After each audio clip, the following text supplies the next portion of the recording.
विष्णुमय जग या डोंगरी गावातून सबंध गोव्यामध्येच नाही तर शेजारच्या राज्यामध्ये सुद्धा आपलं नावलौकिक संपादन करीत गेला. त्याच्या एका जिंजीर जिंजीर सांज अशा एका कवितामध्ये त्यांनी म्हटलेलं आहे की शिरंतरी उसळली रक्ता लाट, निजलेल्या देवा आता दाखव वाट, घंच कटर घण कटर घंच कटर घण. ह्या कवितेतल्या शब्दामध्ये एवढं वजन आहे की प्रत्येक माणूस ज्यावेळी विष्णू बोलायला उभा राहिला किंवा प्रवचन किंवा त्याचं कुठेही पाहुणा किंवा जिथे जिथे विष्णू जायचा तेव्हा त्याला ऐकायला आपोआप गर्दी होत असत.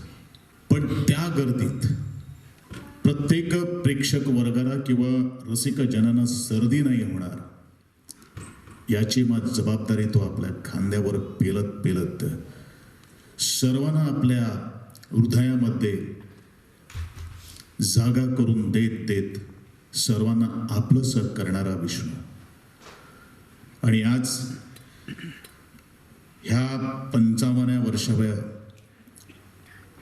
आज आपण इथं त्यांना सर्वांना आदरांजली श्रद्धांजली देण्यासाठी उभे आहोत. आजचा हा विष्णुमय जग हा कार्यक्रम कला अकादमी ज्यांनी नुकतंच 50 वर्षाच्या कारकिर्दीत प्रवेश केलेला आहे.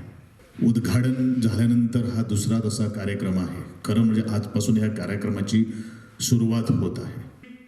विष्णू सूर्या वाघ आमच्या हृदयात घर करून राहीलच, पण पुढे सुद्धा विष्णू सूर्या वाघ प्रत्येक गोमंतकीयाच्या मनामध्ये आणि आजच्या युवकांना हे प्रेरणास्थान आज पुढे येणं हे अत्यंत महत्त्वाचं आहे. आणि म्हणूनच कला अकादमीचे काउन्सिल मेंबर्स जे आहेत त्यांनी ठरवलेलं आहे की विष्णू सूर्या वाघांच्या रूपानं त्यांच्या नावानं सातत्यानं एक तरी महोत्सव व्हावा आणि त्यासाठी त्या निर्णयामुळे आज आपण इथं जमलेलो आहोत. म्हणजे हांव सदांच म्हणटालो विष्णू म्हणजे एक झंझावात. राजकीय दृष्ट्या कदाचित आमी वेगळे मळाचेर पावले, पूण विष्णून मित्रता केन्ना तोडपाक दिली ना. म्हणजे राजकीय वेगळेसण आसून सुद्दां रिलेशन्स म्हणजे कितें हें विष्णू कडेन शिकचें अशें म्हाका दिसता. हांव खूब जाणांक सांगता रिलेशन विष्णू कडेन तुमी शिकात. म्हाका याद जाता की म्हजो एक थोडे तेंप पयलीं म्हजो वाडदिवस आशिल्लो. आमी कोणेच एक्सपेक्ट करूं नाशिल्लें. विष्णू उपसभापती आशिल्लो. सडनली विष्णू सांजच्या टायमाचेर म्हज्या घरा कडेन बर्थडेक विश करपाक आयलो आनी इतलेंच न्ही जाल्यार आमी ते स्टेज घालता त्या स्टेजीचेर गेलो आनी ताणें एक ऑन द स्पॉट कविता म्हणून दाखयली. म्हणजे असो दिलदार मनीस, कोणाची पर्व करपी न्ही, जें कितें आपल्याक दिसता तें उलोवपी, जो मार्ग आपल्याक दिसता त्या मार्गा वेल्यान वचपी. आता निवेदकांनी जे सांगितलं ते खरं आहे की विष्णूबद्दल बोलायचं म्हणजे फार मोठी गुंतागुंत आपल्या मनामध्ये होते.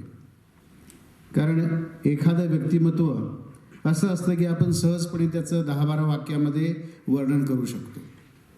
काही माणसं अशी असतात की जी वर्णनाच्या पलीकडची असतात. त्याच्यामध्ये विष्णू वाघ यांचं नाव मला अग्रक्रमाने घ्यायला लागेल. कारण त्यांनी काय केलं नाही असा एक प्रश्न आपण स्वतःला विचारू शकतो. आपण बऱ्याच म्हणतो की या माणसाने काय केलं आयुष्यामध्ये, विष्णूच्या बाबतीने काय नाही केलं असं उलटं विचारायला लागतं. इतकी बहुमुखी प्रतिभा ज्याला आपण म्हणतो अशी फार क्वचित एखाद्या व्यक्तीमध्ये आढळते.